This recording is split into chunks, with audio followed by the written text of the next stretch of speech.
अगर आप चाहते हैं डिस्को स्टूडियो शक्तिमान राजा का पहला वीडियो सबसे पहले आप तक पहुंचे, तो प्लीज हमारे चैनल को सब्सक्राइब करें और साथ में बेल आइकन को दबाना ना भूलें। अगर ऐतराज है इस जमाने को दो दीवानों के जीने से, अगर ऐतराज है इस जमाने को दो दीवानों के जीने से, तो ऐ खुदा हटा दे इस दिल का सिस्टम सीने से।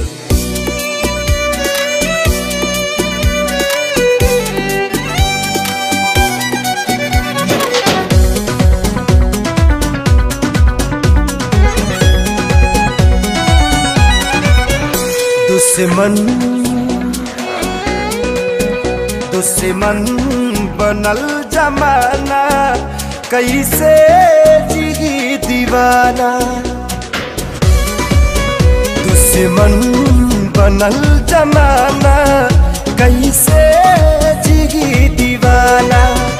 अपना भइल बेगाना हो, अपना भइल बेगाना, कैसे जी दीवाना।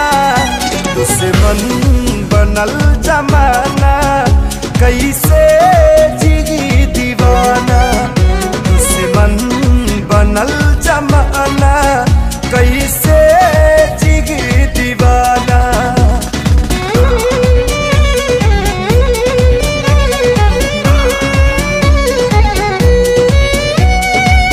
अगर गम मोहब्बत पे हावी ना होता, तो खुदा की कसम मैं शराबी ना होता।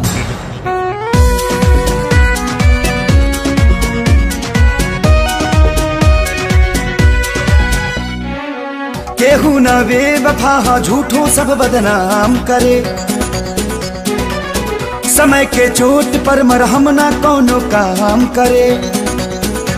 न हम कईनी बेवफाई, न वो कईनी बेवफाई, फिर भी हो खेल काहे हमनी में जुदाई।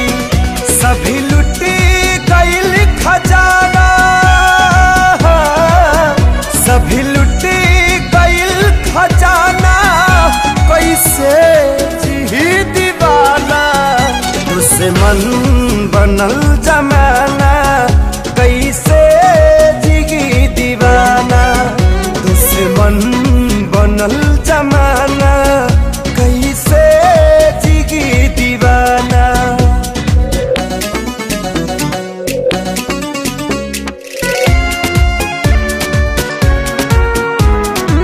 टूट कर ना जाने कब का बिखर गया होता। अगर मैं नहीं पीता तो शायद मर गया होता।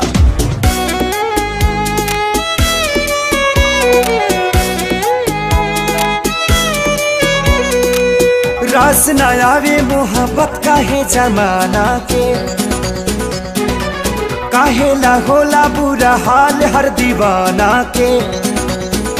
घुट घुट के जहर ऐसन पीता पी कैसे, फाटल करे जयापन सिहिता सिह कैसे। गम ही बनल तराना, गम ही बनल तराना, कैसे जी दीवाना। दुश्मन बनल जमाना,